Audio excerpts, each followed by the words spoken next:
Hari ini kita mau keliling-keliling untuk melihat anjing-anjing yang ada di sini, dan tentunya kita akan berkenalan secara langsung dengan Dr. Susana Somali sebagai pemilik shelter ini. Buat teman-teman Bantu yang mau berdonasi, kalian bisa buka link di bawah sini atau scan QR code yang ada di layar.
Yuk teman Bantu, sekarang kita bisa ngobrol secara langsung dengan Dr. Susana Somali sebagai pemilik Pejaten Shelter.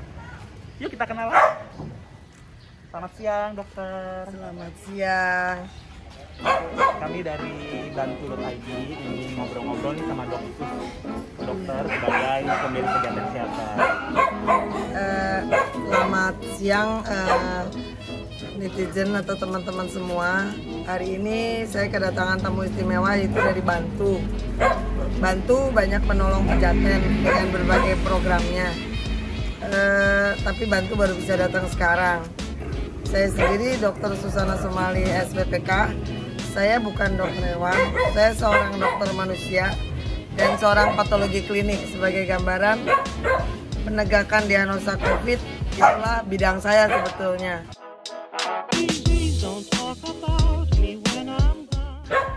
Kalau pejaten sendiri ini adalah kecelakaan yang terindah. Jadi di tahun 2009 di akhir Agustus, saya dengan beberapa teman waktu itu merencanakan untuk mengirit biaya rawat inap di dokter hewan. Dan kita punya cukup banyak waktu untuk mencarikan rumah yang tetap untuk anjing dan kucing. Saat ini memang kucingnya tidak banyak di pejaten karena anjingnya bertambah banyak. Kalau berantem kayaknya kurang nyaman. Kemudian itu awalnya kita mau membuat untuk mengirit biaya rawat inap dan punya banyak waktu untuk mencari rumah yang lebih baik untuk anjing dan kucing. Kita bikinnya di situ.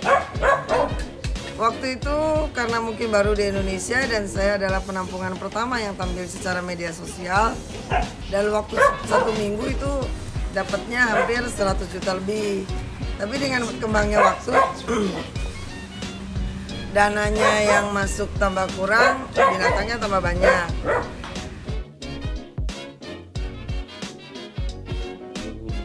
Kalau sekarang kita sudah menjadi sebuah gerakan, bukan lagi penampungan tapi sudah gerakan. Hampir di semua ibu kota daerah tingkat 2 seperti Kota Madia dan Kabupaten ada gerakan untuk lebih sadar mengenai pentingnya pemeliharaan atau perawatan bagi hewan peliharaan atau hewan kesayangan. Sekarang terjemahannya pet, itu kan hewan kesayangan atau hewan peliharaan.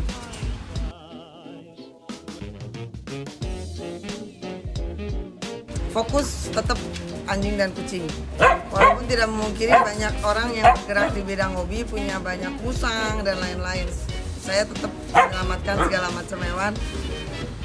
Kalau yang ada kerjasama dengan BKSDA, saya bisa kerjakan dengan mereka. Kalau yang terlalu liar seperti ular dan biawak, kita coba untuk rilis. Biasanya masih rilis, terutama biawak kan agak susah, dan ular yang ditemukannya sudah dewasa. Pejantan sendiri sudah bukan shelter tapi sudah sanctuary kalau sekarang. Hanya ada yang seumur hidup di penampungan, jadi mungkin istilah penampungan lebih nyaman daripada shelter.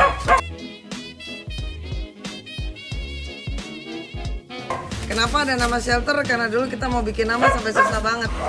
Akhirnya saya lewat busway ada nama shelter, itulah berkembangnya Pejantan Shelter.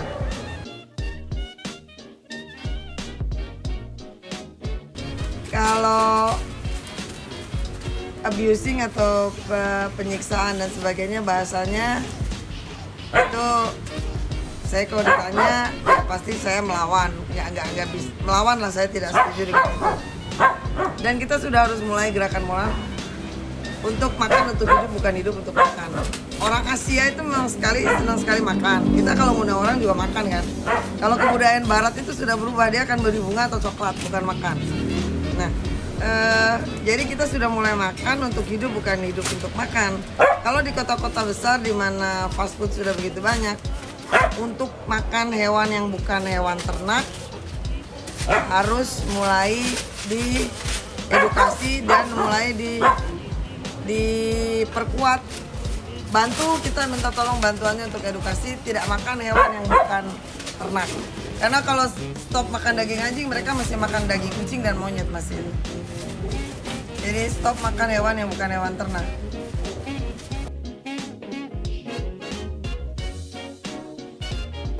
Waktu kesulitan selalu dari segi biaya kan. Bangunan perlu biaya, yang kerja perlu dibayar. Jadi pembiayaan itulah yang menjadi kesulitan. Tapi saya mengetuk pemerintah nih, di zaman Covid seperti ini saya masih bisa punya pegawai. Mungkin pemerintah harus mulai memikirkan bahwa saya punya pegawai. Dukungan dinas masih ke hewannya, belum ke anak-anak yang kerja. Padahal yang anak yang kerja ini harus sudah mulai pemerintah, karena saya buka lapangan untuk mereka kan.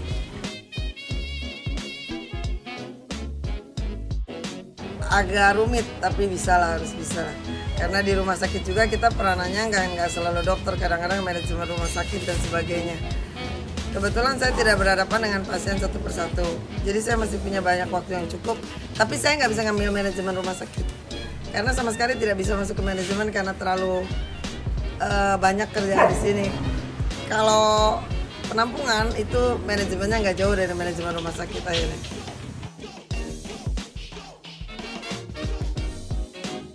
Standarnya anjing atau hewan di Pejantan itu tidak menjadi perbedaan.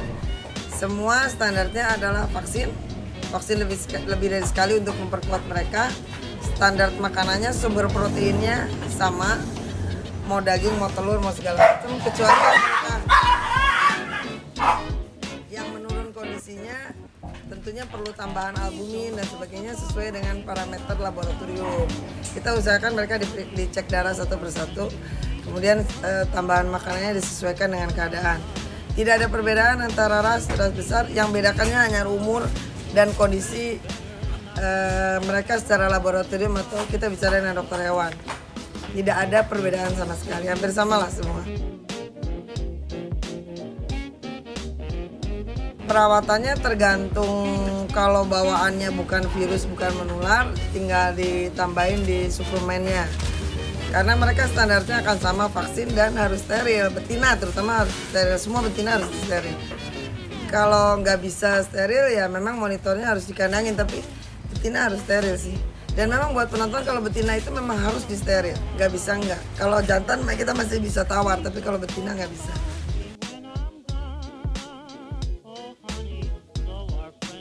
Kalau di tempat saya yang lain di mana pergerakan mereka lebih sempit, lebih mudah dilihat. Kalau di sini agak lebih susah, tapi karena kita udah biasa, kita udah kelihatan.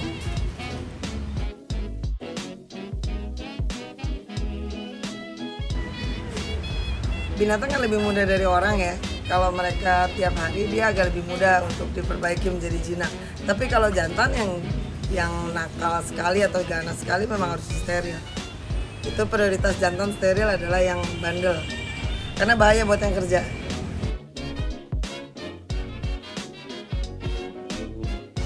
Biaya hidup anjing itu 350.000 per bulan, termasuk bayar masnya, bayar air, bayar listrik, di luar vaksin dan steril. Kalau vaksin kan sekali setahun, atau kalau steril sekali seumur hidup.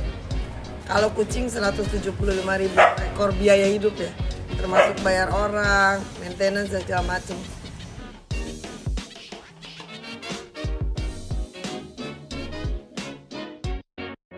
Yang pertama, sebuah pemahaman common sense yang umur, yaitu kita membentuk keluarga.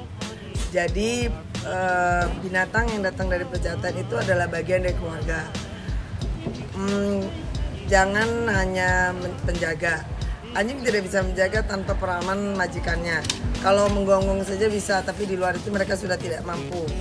Dia pasti bisa diracun atau dibunuh. Jadi kita harus kalau keluarga itu kan harus kenal banget. Saya kenal dia, dia kenal saya. Anjing saya tidak bisa saya sebutkan sehat tidak. Anjing ini semua akan parasit darah, nggak mungkin enggak, karena kita rescuenya udah parasit darah. Tapi saya tidak meninggalkan adopter saya tes darah, saya obatin, saya steril, saya vaksin. Jadi tolonglah membangun komunikasi. Anjing saya sifatnya beda-beda. Ada yang besar, ada yang kecil, ada yang bisa dengan orang, ada yang tidak. Semua adopternya akan membentuk keluarga, jadi silakan datang dan bonding. Memang susah sekali mencari adopter untuk anjing mongrel atau anjing kampung yang badannya agak medium. Dan anjing kampung ini akan lebih energetik. Jadi orang-orang adopternya harus tahu bahwa anjing kampung itu energetik. Kenapa anjing rasnya ada di tempat lain yang lebih terisolir? Karena harapan saya anjing ras kecil itu akan jauh lebih cepat dapat adopter, karena bukan karena rasis ya, tapi karena perumahan di Jabodetabek ini sekarang sudah tidak besar dan kebanyakan masuk ke rumah susun.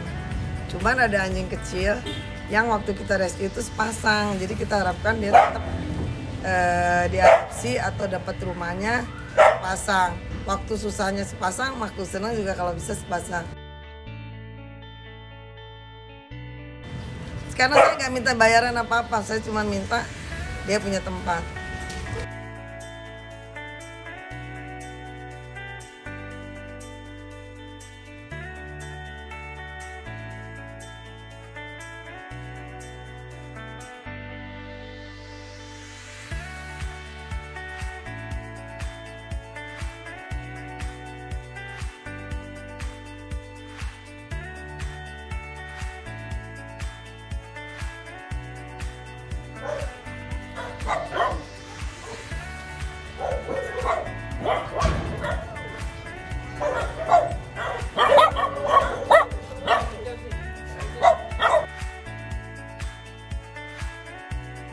Saya menyadari bahwa semua orang tidak mungkin mengadopsi anjing karena situasi perumahan di Jabodetabek. Tapi kalian semua bisa membantu Pejaten melalui program Bantu. Bantu banyak membantu semua penyayang termasuk saya. Dan kita juga akan ada program-program khusus dengan Bantu. Mohon selalu monitor klik yang akan muncul di layar.